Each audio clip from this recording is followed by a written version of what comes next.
Hi guys, I'm Mandy and welcome to the Empowered Women Project podcast. Are we going to call it that or are we just going to call it I don't know. Anyway, welcome again to episode 4. I think we're on now. As upbeat as I would like to be about this episode, because it's a very important subject area, it's very hard to be upbeat about the process that me and my guest Lauren today are going to talk about. We are talking about domestic violence.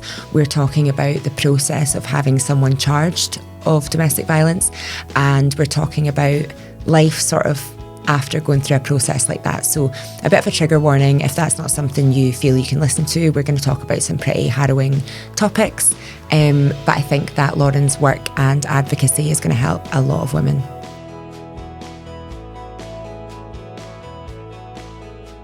Can you give me a bit of a backstory on what made you message me?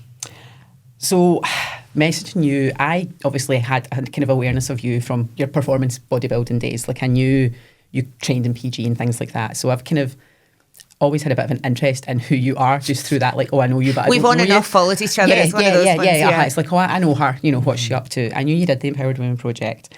I thought about reaching out to you at the time when I reported him to the police, but I kind of And this thought, is your ex? Yeah, I thought at the time it's not the time to do it because he'd been charged, he hadn't been found guilty.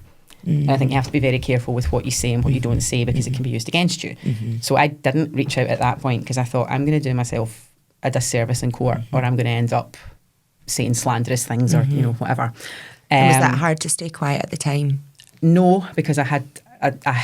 my goal in taking him to court was never... People think I wanted revenge. I don't want revenge because nothing undoes what he did at the end of the day. The reason I took him to court is because I saw an article that he had been abusive to the girl he moved on to after me. The feeling that when I read the article, I felt sick and I felt so guilty because I felt like if I just reported him, he wouldn't have prevented he that? wouldn't have done that to her. Yeah. And of course I don't know that, but I felt so guilty.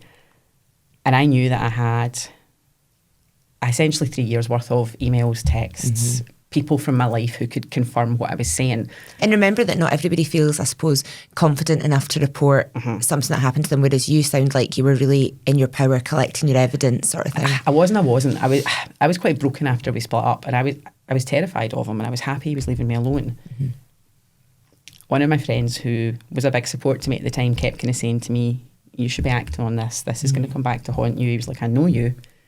That you're going to suffer if you don't do the right thing here. But he was like, it's up to you and I'm not going to tell you what to do. I always kind of knew I had to report him, but I didn't. I just wanted him to leave me alone because I was scared of the consequences. I mean, this is someone who repeatedly threatened to kill me. And I thought, if I report him, he's going to kill me. So if he leaves me alone, everything's fine.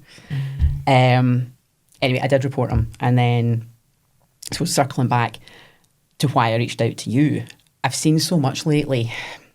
I talk more openly about it now. At the time, I didn't like discussing it. I felt ashamed and embarrassed and all the kind of emotion that comes with having to admit I let someone do that. That you allowed it because we're strong people and it's like, how people, did we... everyone who knew me at the time, when it all started to come out, just the full extent of what he did.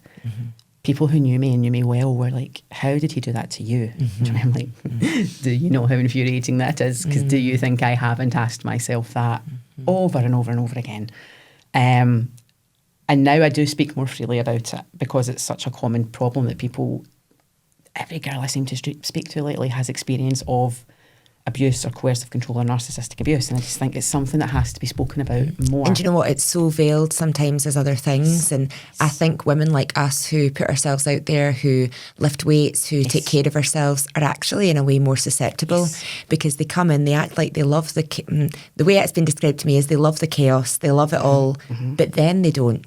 And then it's like, I want to bring her down a peg or two. And it's slowly, it's happened to me before. And then you find yourself deleting your social media and stepping back. And I wasn't allowed Instagram. Wow. I wasn't allowed a male coach. I couldn't get tattooed when I was with him because my tattoo artist is male. I wasn't allowed to wear makeup. If I didn't wear makeup, I was trying to embarrass him by looking bad. If I wore makeup, who did I imagine I was dressing up for? Because it certainly wasn't him. Wow. He had a consistent argument with me.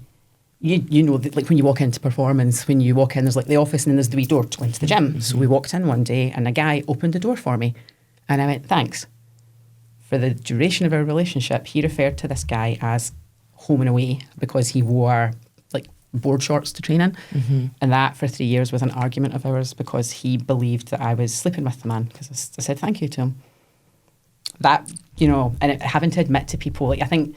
But you start to doubt your own judgment. Well, he would tell me I was a bad person. Yeah. I was the type of woman that got people like him in trouble. So I started to believe I was a bad person. I started to believe that... I've been told that a lot. You do. You just start to go, maybe I am. I started to believe that I did maybe like... I'm quite flirty. I'll flirt with anybody. Same. Flirt with men, women, you know, Same. dogs. Any gender, anyone. We're flirty out there, people. I'm a chatty person. I'll chat to yeah. anyone. Part of my job, like I work in healthcare, so I'm used to having to establish kind of a relationship with people quite quickly. I'll talk to anybody. Doesn't mean I want to take their clothes off. But I started to think, you are flirty. You do talk to a lot of guys. You shouldn't be dressing in a way. You shouldn't be putting on makeup. You should be trying to please him. You should only want to please him. And it starts to really mess with your head. And I think... But I bet that when he met you, all those things were things he liked about you. The reason he messaged me is because your pictures. The first diet I did, so I kept it quite quiet. Rab coached me. Because I had aspirations of competing at one point in time, which I don't anymore. But he's like, let's just see if you can stick to a diet. You know, diet for the photo shoot. Yeah. Morning of the photo shoot, I did the Instagram thing where I took a picture in the mirror and I was like, oh, who knew a spray tan gave you abs? Because it was the first time I'd felt good in my body for a long time. So... And also, I don't know about you, but we'll see when you see abs for the first time, you're like, oh, hiya. As a kid, my nickname was Thunder Thighs. Like I wasn't fat. I didn't have like an athletic body. So when I managed to kind of do that, I was pleased. Like I was like, give me attention. And you validate me. Yeah. And the thing is, you've worked hard to get there. Like when you've achieved that, it's like, I mean, it did cost me my marriage, dieting like that. Well, I was married at the time, and we ultimately, you know, part of the reason we got divorced is because when this guy messaged me being like, wow, you look great, what have you been doing? And our relationship kind of went from there.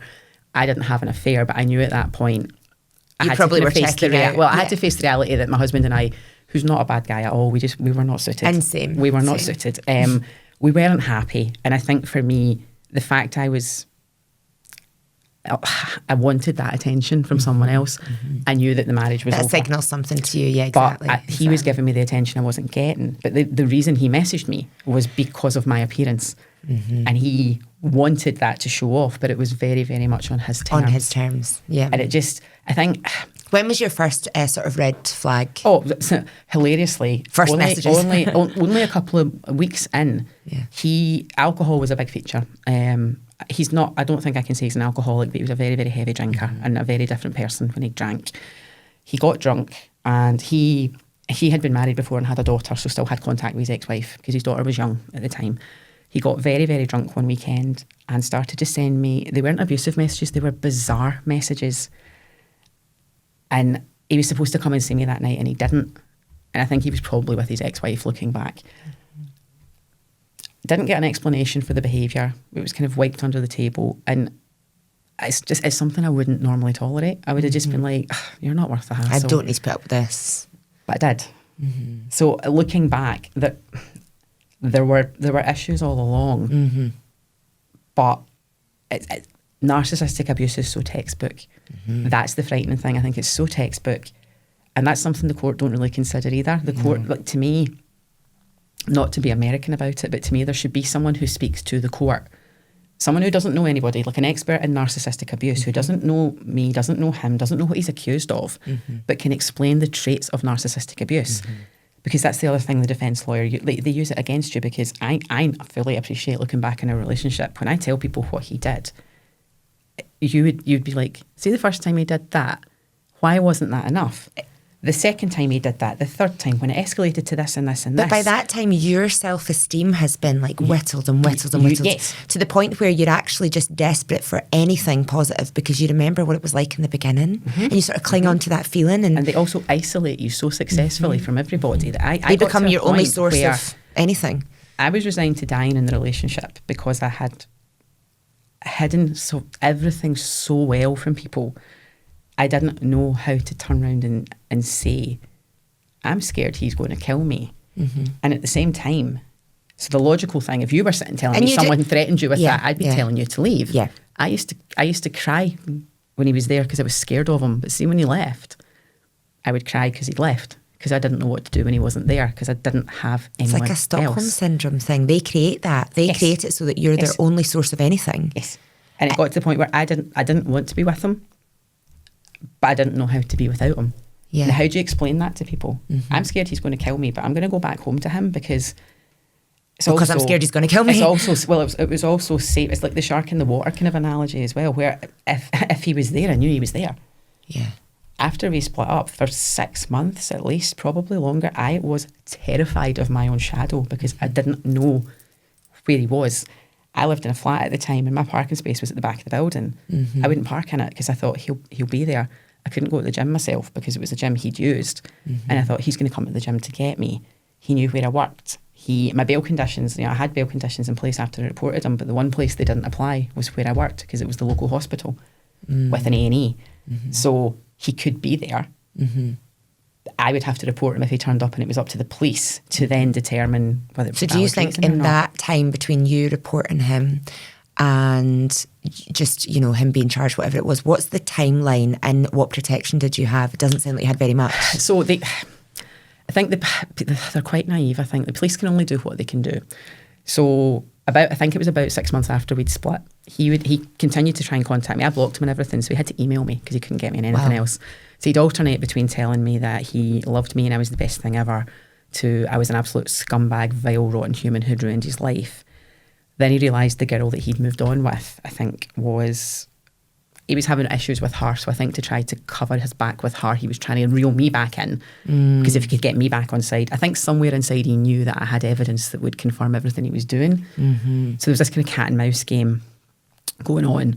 I reported him to the police. And do you think you responding or interacting was literally just, again, keeping yourself safe? Like I didn't respond to the majority of the emails. He sent me one. There was one he sent me that said, "This girl is trying to ruin my life. She's, doing this, that, and the next thing." Essentially doing all the things he'd done to me and was continuing to try to do to me through contacting me. I did reply quite pettily and said, "Well, it's nice to know karma exists." And then I didn't reply after that. And I think the silence thing is one thing they can't handle, because that's when I would get a nice message, then I'd get a torrent of abuse, a nice message, torrent of abuse. Because they've got no control at that point. Yes, and it was starting to unravel. He was starting to lose it. An article was published in one of our kind of local papers, basically saying that he'd been charged with abuse under the Communication Act. The last line of the article said the allegations were complicated by allegations of abuse of an ex, which it turns out was poor grammar and wording. I read that and my heart stopped, because I was like, they can't charge him when I've not reported him. What's going on? Because the other girl and I had exchanged, like, she'd reached out to me to say, like, he told me you were this evil person, but he's doing this to me. Did he do that to you? I was very careful in what I said, because I actually at the time thought it was him messaging me from her phone, because that's how crazy I was. And but no, not even that, but how crazy he is as well. Yes. And you wouldn't put anything past him. No. So I was very guarded in my reply, but I acknowledged, like, I admitted that he'd been, abusive towards me. Didn't go into a lot of detail. So I panicked and thought, she's told the police he did that to me. So I cried in my flat for 2 days, and then I eventually phoned the police, and I was like, what's going on here? Yeah. Because that wouldn't have been on your terms, so that feels really frightening. No, I think somewhere logically I knew they couldn't report him when I hadn't spoken to them, but I panicked. I was very much in like fight or flight mode all the time, and I was terrified, and I thought, if he reads that, he's going to come and finish me off. So essentially I don't know what you call them, like beat cops came out to talk to me, and they were like, "Why are you so scared? What's going on?" They very quickly were like, "No, you need to speak to the domestic violence unit. This is bigger." They came out. They were very good. John Shaw, who headed that investigation up, he was very clear with me from the beginning, because he was like, if you make a statement and it's taken forward to the fiscal, you can't withdraw it.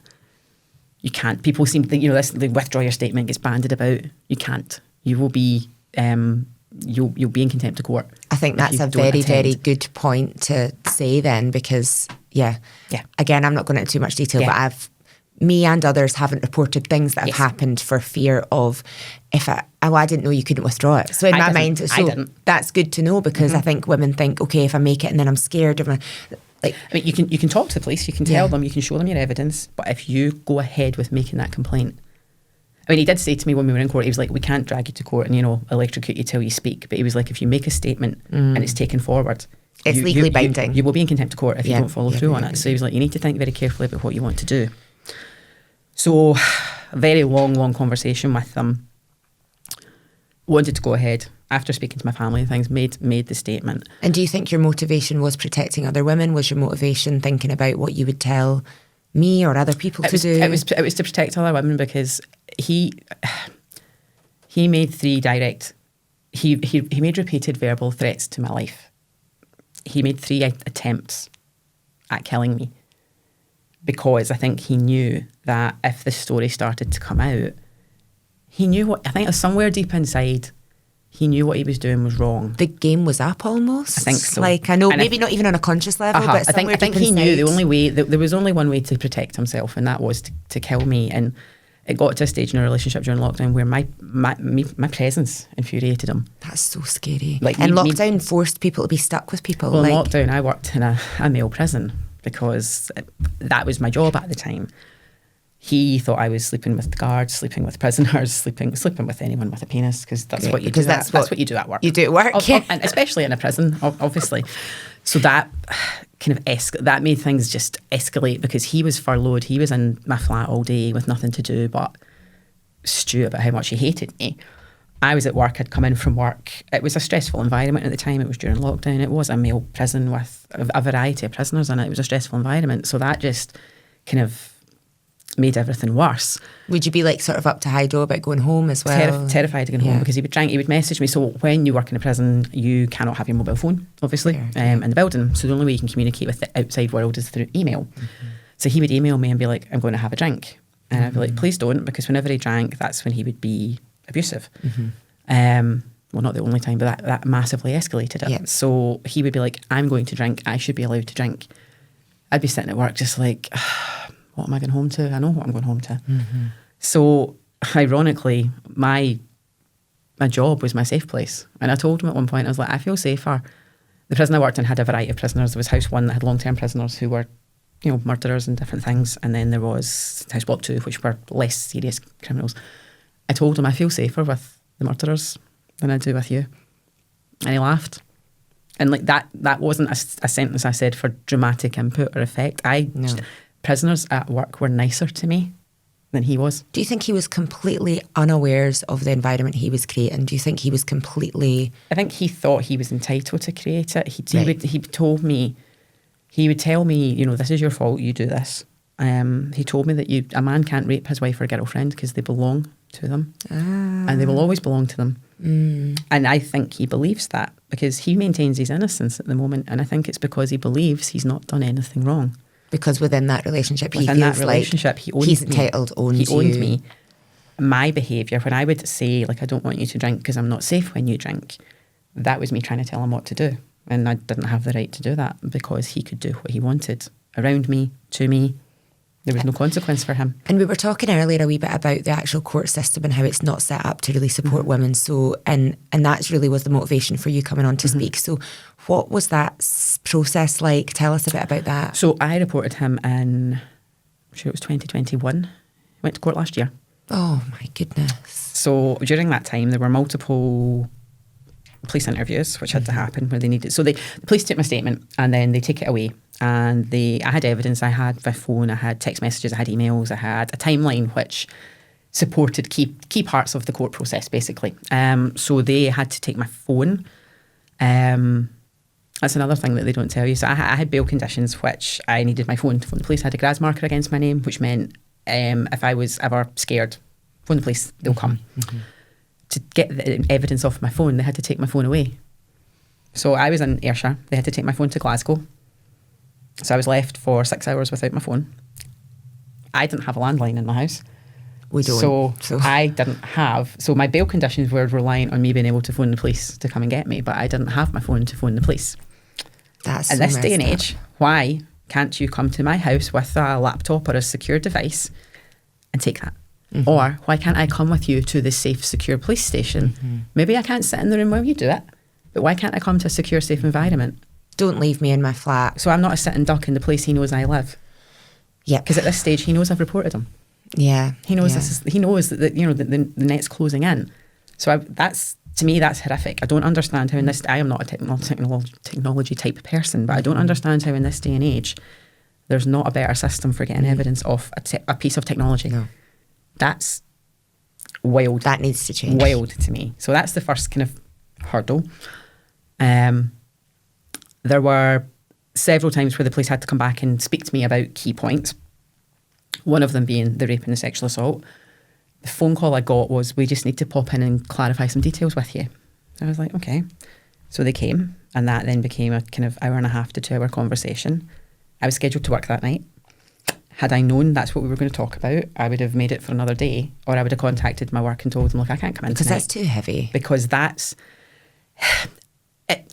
I can talk in a detached fashion about it, because it's just a coping strategy, I think. However, you can't control what happens up here. I also, in my job, can't go in and be horrible to people that I'm supposed to be looking after, because it's not their fault that I have something going on in the background. That's right. So maybe be more considerate when you're coming to speak to people. A warning that it might be a heavy conversation. Your nervous system doesn't know the difference between revisiting that story and it happening. Exactly. So, there's that. It then went to the fiscal. They confirmed that they were charging him, that there was enough evidence to charge him. Had to have multiple phone conversations because it was during lockdown, to go over information, key information. And was that, in that moment, was that a relief? Was that validating that they we're going to charge him? Or did you still feel like it was too good to be true almost? I've never felt like that. I was relieved there was evidence to charge him. I was terrified of the consequences because I had bail conditions, but he was out on bail. Right. So I remember when the police came to tell me, we've charged him. He was charged under the kind of umbrella term. So I think in Scotland they can charge under domestic abuse just as domestic abuse. Yeah. Then they go through the finer details of it. So he was charged initially under domestic abuse umbrella while they figured out what they could or couldn't take forward. So 2 little boys essentially in police uniforms came to my door, and they're like, you've got bail conditions in place. So they told me what they were, and they were like, you must feel better now. And I was like, no. And they were like, what do you mean no? And I was like, well, it's not a magic force field, is it? No. If he comes here and sticks a knife in me, he's done it. The bail conditions are only good if the other person respects them. Now, thankfully, as far as I'm aware, he did, because he'd already moved on to a different area and was trying to move on with his life and that thing. But if he hadn't, bail conditions they help if the person hurts you. Yeah. Because they shouldn't have done it. But there's nothing to stop that person.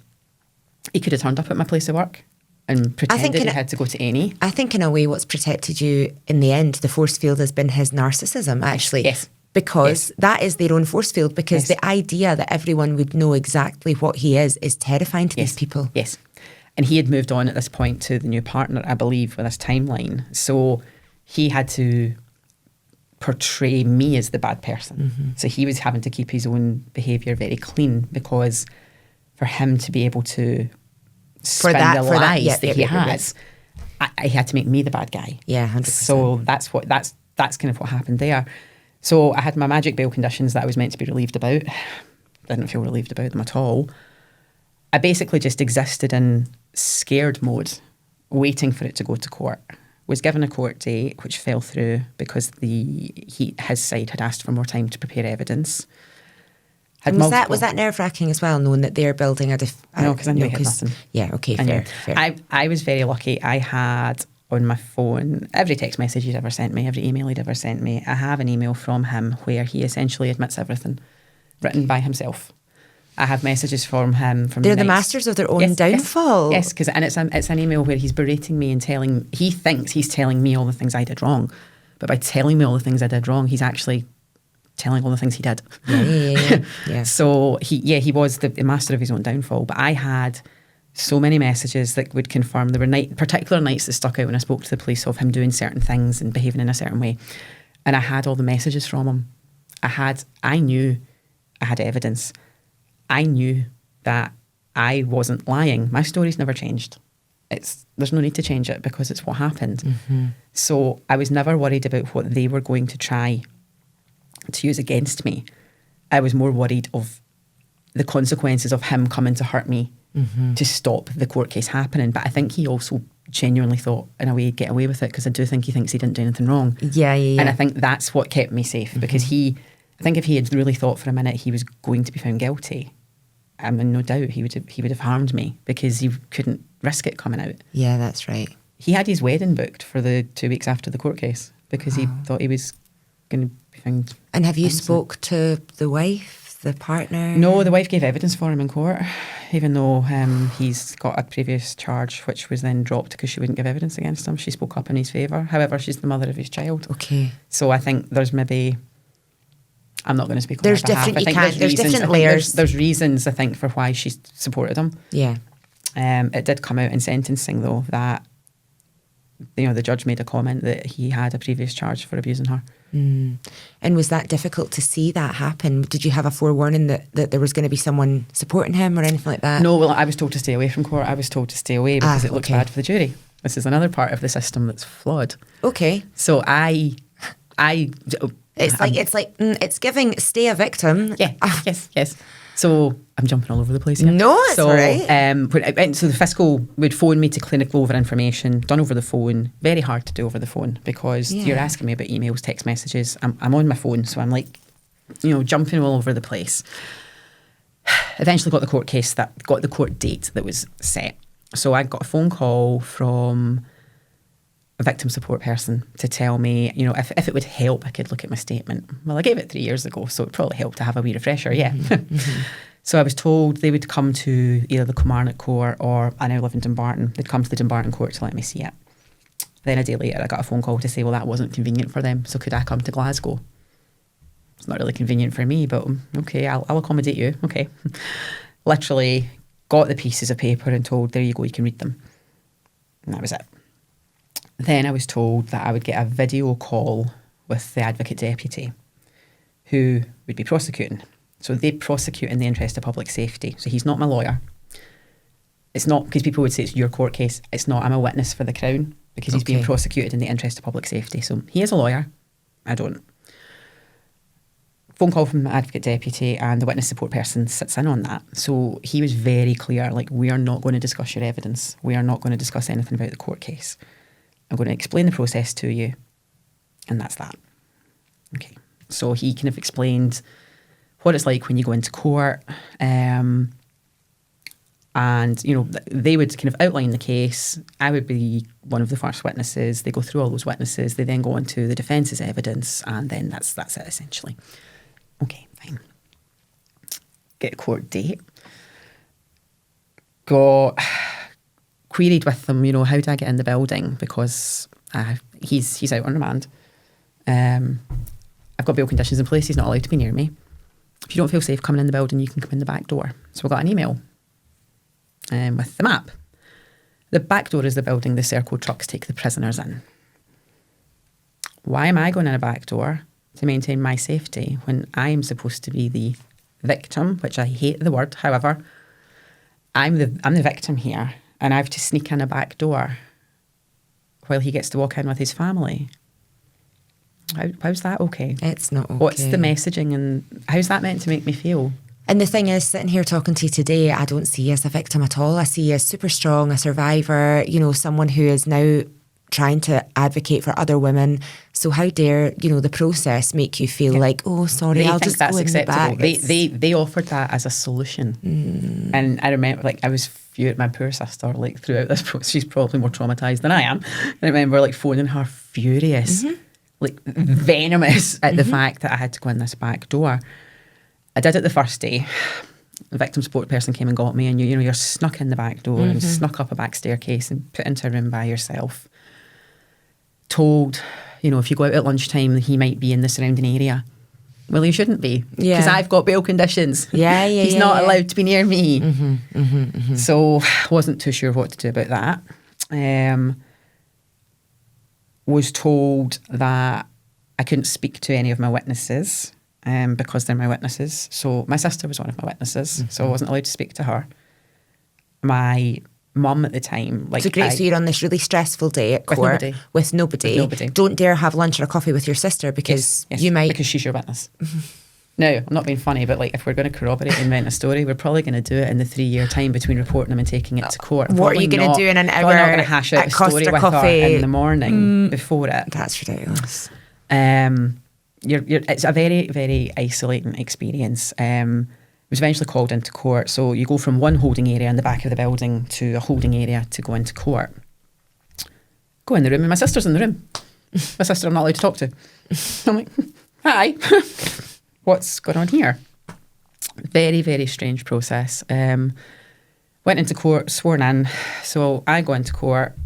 I was offered special measures. I didn't take them because I knew my presence in court would infuriate him, and I knew that my presence would let people see. I'm very, very, very glad. I'm always so glad to see that, because why should he get away with not looking at... I'm not the one who did something wrong. No, let him hear it from you. I absolutely understand that some people can't be in the same room as them. I completely understand and I that. understand that, but for me there was no question. However, they tried to persuade me to take the special measures, but I didn't want special measures. So it feels like you're giving him an easy way out then. Absolutely. Somehow. And I think for me psychologically it infers I've got something to hide. I don't need to hide in another room. No. I don't need to, because I'm not lying. You're just telling everyone what happened. Yes. It was wrong. Yeah. Why should I hide in another room or hide behind a screen? I know who he is. He can't do anything to me in court that he's not already done. He did the damage before it went to court, so why would I hide? So you go in. Do you think he was surprised to see you then? Did you even make eye contact with him? A couple of times, yeah. Wow, fair play to you. It's hard.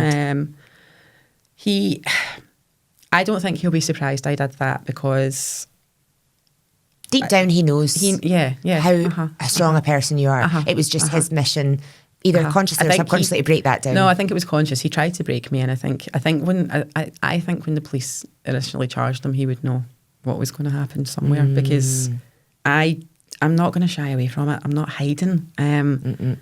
I don't see why I should. So went into court. Judge is here, defence is here, advocate deputy's here, he's there, jury are here. Closed court due to the nature of what he was charged with, the multiple charges that he was charged with. Started off okay. Advocate deputy questioned me. That was fine. The defence lawyer steps up. So in the phone call with the advocate deputy prior to court, I was told, you're told that the defence lawyer will rip you apart. They're not allowed to do that. They can't do that. We won't let them do that.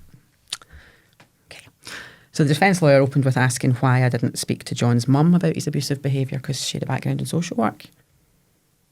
Okay. So we're setting the narrative there. He then asked why I didn't speak to... Because that would feel safe to do so. Of course. Great, of course. He then asked why I hadn't reached out to the multiple social workers and psychological health professionals that I would have had access to at my job in the prison. Right. My job in the prison was to look after prisoners. Funnily enough, these people don't line up at the door in the morning and ask, are you okay? Are you being abused? Is there anything we can do for you? Chose to ignore the fact that I had spoken out to multiple people in the aftermath of the relationship. That was shot down in flames. He said I was a liar, brought up the gym, made comments about my body and how I still clearly enjoyed the gym. When I was in court, I wore... How dare they? I wore a long dress. I had a V-neck jumper with probably the similar V-neck to this. Yeah. Fully covered up, which I didn't have to be, but I chose to be. So from that, he made comments about my body, comments so about my habits and what they may or may not be. Day one kind of ended. I went home and felt like he'd got the better of me a little bit. I don't even know why. I can't really put into words why, but I did feel like he'd got the better of me a little bit. So I stupidly kind of started to look up things on my phone. Yeah. Found a very particular email in the aftermath of the kind of dying days of the relationship, where he is outlining all the things that I've done wrong, but admitting all the things he's done. So I kind of panicked at that, and I thought, why? Because the advocate deputy was finished with me at this point. I didn't get to speak to him again. And I thought, why has he not used that? Why has he not asked me about that? So I contacted victim support, and I was like, why has that email not been used? We can't talk to you about your evidence. I was like, but why has that email not been used? We can't talk to you about your evidence. I was like, but he's calling me a liar and he's admitting everything. In this email, he's admitting everything he's done. And I was like, I'm not coming back to court. I said, I'm not asking you to discuss it. I'm asking you to confirm you've got the email. I'm not coming back to court if you can't do that. So they then told the defence that I was refusing to come to court. So that was fun. Went into court the next day. There was a delay because they were arguing over charges. So that was a delay. Went back the next day. Before I got into court, a woman came in. I've met you before. No, you haven't. She worked for the Fiscal in Ayrshire. So the defence had found text messages from the beginning of the relationship of a sexual nature. I'd always maintained the early part of the relationship was okay. First kind of 6 months were okay. So I was to confirm or deny whether I had sent these text messages. I stupidly thought these messages, so when I gave my phone to the police, they took my phone away, they took everything off it, they confirmed via whatever methods they used that messages had been sent from me to him, and that was all secure. So I thought that's what they had done. And they kept asking, do you accept these messages on the means they're being delivered? I was like, I don't know what that means. I said, I accept that they're messages, yes. So it actually comes about that when we got into court, he refused to give his phone to the police for evidence because he knew what they would see. These were screenshots. Now, I know that the messages were between us. However, I could go on my phone just now and change your name in my contacts to anybody's name. And those messages would be perceived to be between me and someone else. So actually... Oh, I've been in a situation actually, this is totally off a tangent, where, when someone was having an affair and, female name was male name and... Yes. Oh, so the gaslighting. Anyway. I actually didn't have to acknowledge those messages because... They could be doctored, they could be anything. Been from anybody. Yeah. I was being honest, so yes, I admitted they were from me. So that morning in court consisted of me reading out graphic sexual text messages between him and I to try to discredit the sexual assault and the rape charges that he was up against. However, these messages were all from the beginning of the relationship, where I had consistently stated the beginning of the relationship was there were red flags and there were problems, but not to the level it escalated. Very different to attempted murder. So the defence who I've been told aren't going to come after you and aren't going to discredit you, are forcing me to disclose graphic sexual conversations between me and Matt, at the time my boyfriend, with the sole intention to humiliate me and embarrass me. And also to paint your character in a particular light. Yes. So, and that to me is, I think I understand their job was to defend them, and I understand they'll use whatever methods they can, but that is a low tactic that I didn't think. Nobody's denying I had a sexual relationship with this man. Nobody's denying that I wasn't flattered in the beginning. Nobody's denying any of that. It's part of my statement. It's part of my statement because I've got nothing to hide. He had a lawyer who he could concoct this with. I didn't have a lawyer. I had nobody in the room to tell me. Wow. If those messages didn't come from the police, you don't have to comment on them. Right. So there needs to be some sort of... So again, I am the victim being further victimised. Yeah. By information I've already given up freely. I gave my phone to the police. The police had every bit of communication he and I had from the beginning to the end. I gave that up freely. Yeah, happily. Yeah. So what are you doing? You're trying to break me. Yeah. You're trying to humiliate me. You're trying to break me. You're trying to show me as a liar when I'm not. Because the defence that they concocted between them was basically, he left me, he moved on to this new girl, I was jealous and bitter, I contacted this girl and accused him of all these things, and her and I concocted the whole story between us. And we're such good storytellers that I managed to convince the police, the fiscal, the court, and I managed to concoct evidence from 3 years. Wow. And he's in prison now because... And he's in prison because I'm such a good liar. Because I'm such a good liar. Wow, you should really... a good liar. And that's the defence they came up with. Which is laughable, but that's the defence they used. So that was one of the days in court. That wasn't pleasant. The end of his defence lawyer, his final summing up and being done with me was basically, I was a vengeful woman, I was a liar, and that was just shouted at me kind of repeatedly for about an hour. By the defence lawyer. And then you're kicked out of court. You're not allowed to talk to anybody. And if you're feeling a certain way, the Clyde is right in front of you. Wow. Now, I didn't feel any... I've never felt suicidal over any of the things we've went through. I've been sad, I've been upset. I've had moments of, feeling very sorry for myself. I've never not wanted to be here because of it, but I know that there's a lot of other women who aren't so lucky. There's it's actually something, again, that I've been in and out of that place for different reasons as well. And I actually had a thing where I wouldn't say... I'm very religious, but I went into the cathedral just after the court because I don't know, you're just walking out on your own. Yes. And I don't know what you do. Like you say, the Clyde's there, town's a wee bit far away. It's not, but it is. You walk out and it's there. Yeah, and there's no one there. There's no victim support person. There's literally nobody. So I've just went through days of reliving what he did to me, and I am left. That's horrific. That's horrific. What do you think? What do you think needs to be done? Are there practical steps that you, as an advocate now, can take? Are there? What do you think moving forward? That there needs to be more money invested in the support. There's a victims charter, which is laughable, because you have the right to be heard, you have the right to be supported, you have the right to be informed. It's all very good written on paper. They don't follow through on any of it. No, where were they? There are only 2 people for that whole building, which is wrong. It needs to be someone's job, whether it's a volunteer basis or not. There should be someone allocated to you. 100%.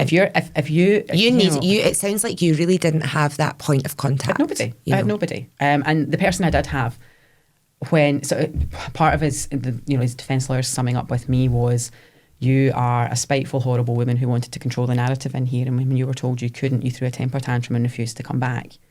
No. I asked for clarification that you had a key piece of evidence and nobody would give it to me. I'm not going to willingly come back into a room where a pompous little man is going to shout and scream at me when I know there's evidence in that pile that proves I'm telling the truth. That's the difference.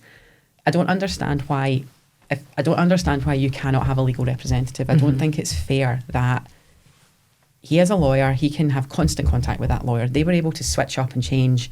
Were you not allowed a lawyer? No, he was being prosecuted in the interest of public safety. Right. So the advocate deputy is prosecuting him in the interest of public safety. So I'm a witness. That's very tough. That wasn't made.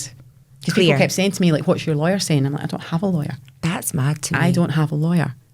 And I think, I assume, to strip it down, I mean, I'm not a legal expert by any stretch of the imagination. I assume they strip it all back so that nobody can say it's been tampered with or you've been advised or anything like that. And I understand that. But why is he entitled to have that? Yeah. Because we were in court for a couple of days. There was a break for a day where something was triggered and they had to go and fact check things. So then a day later, I am accosted in a room with messages and expected to go and, I have to go along with that. But nobody anywhere can confirm for me that you've got a key piece of evidence that I know you have. And it's not been used. And there's no one who'll tell me why it's not been used. No one's explained to me why it's not been used. I was told by the advocate deputy, but he said if you have special measures in particular, you should not go and sit in court when he gives his evidence because it looks bad for the jury. Right, I understand on some level, you're too scared to be in the room and to give evidence, but you can go and watch him. Okay, but maybe for some people it would be important to go and hear what he's got to say. Maybe that would be important for some people. Listen, people get closure in so many different ways. And you're being told you can't have that. So I was told it would look bad if I went to court. So he's heard all my evidence. I don't get to hear his. I don't get to hear his mum was a witness for him. His ex-wife was a witness for him. You're very left in the dark. Yes. I mean, I'm not interested in what they have to say about me. But why is he allowed to hear everything? So I had witnesses from all aspects of my life as well. He got to hear all that. But we don't get to hear what he has to say. It's just further pouring into his narcissism. It's a narrative. It's pouring into the male-dominated environment 100%. Where you have to prove you're telling the truth. He really didn't have to prove anything. No. And my sister, she wanted to know what was going on. She's a very kind of practical, proactive person. So she wasn't. She took. I said, I was like, I'm not having contact with the witness support anymore. I'm done with them. They've sold me out, as far as I'm concerned. Probably a bit of an emotive reaction as well at the time, but I was like, you can speak to them. I don't want anything to do with them. She contacted them for an update, wanted to know what was happening in court. Wasn't really kept informed that well.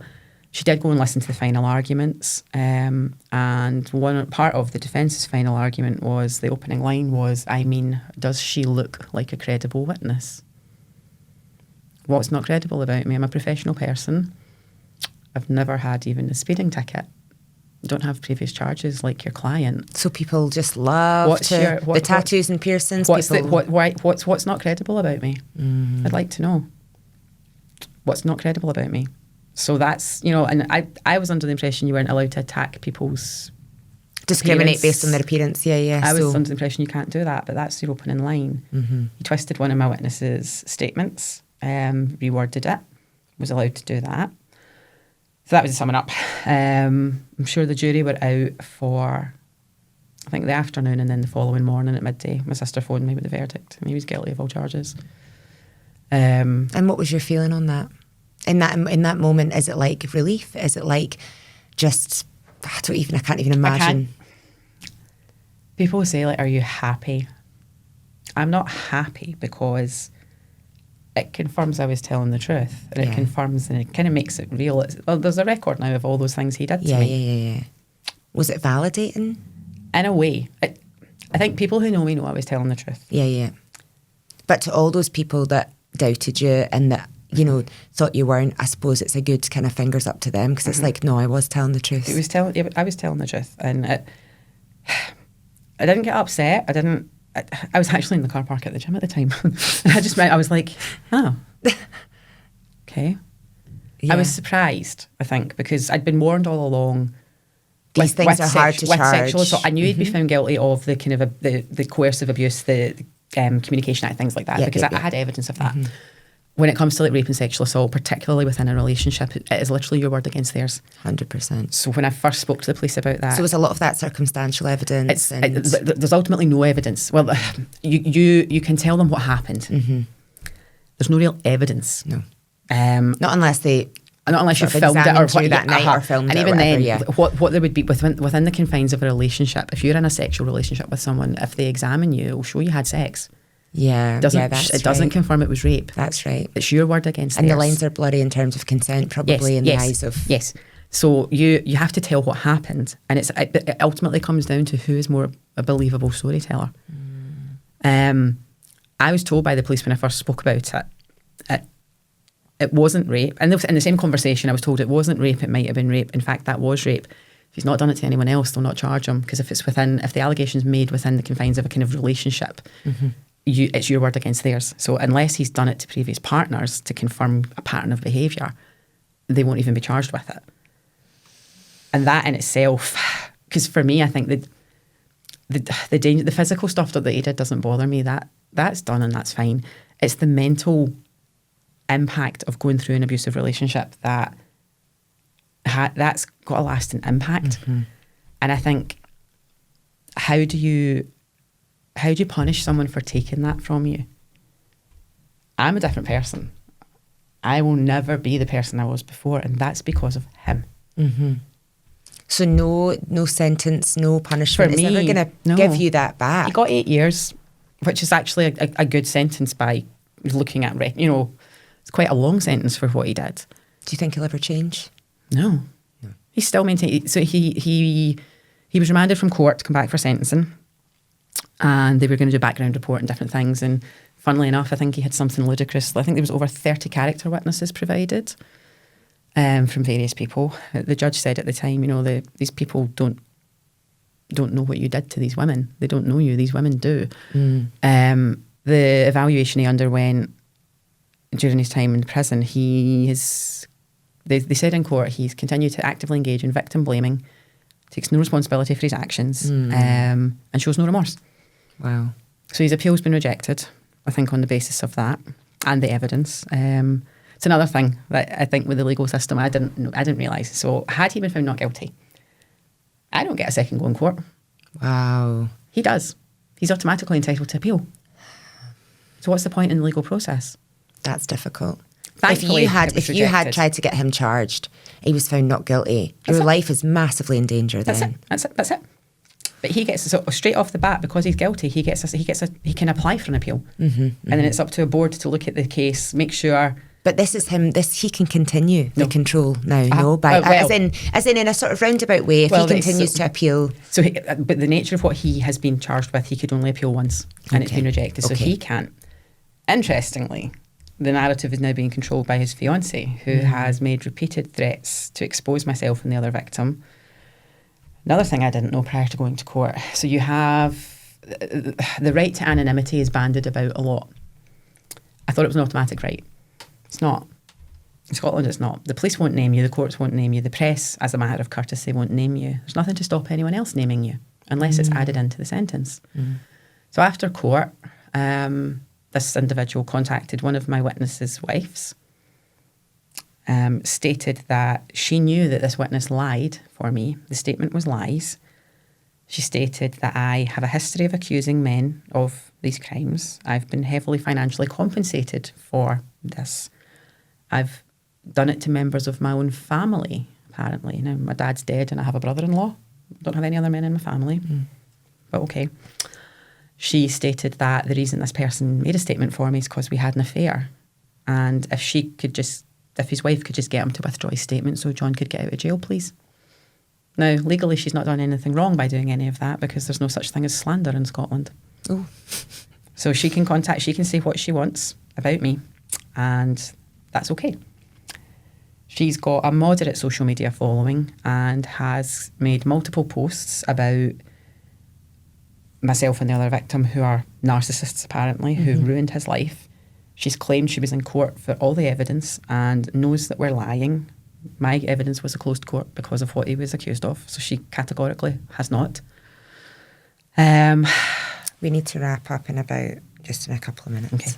Okay. So that's another. It's a horrible subject to tie somebody up on. Is not made clear.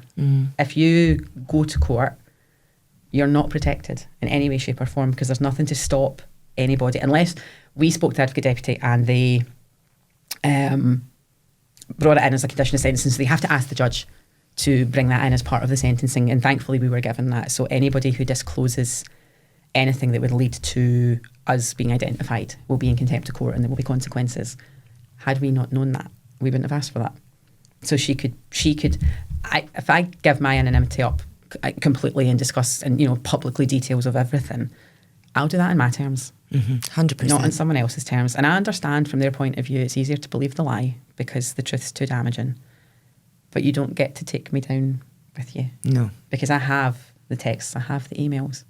Don't want to sink low enough to publish them. No.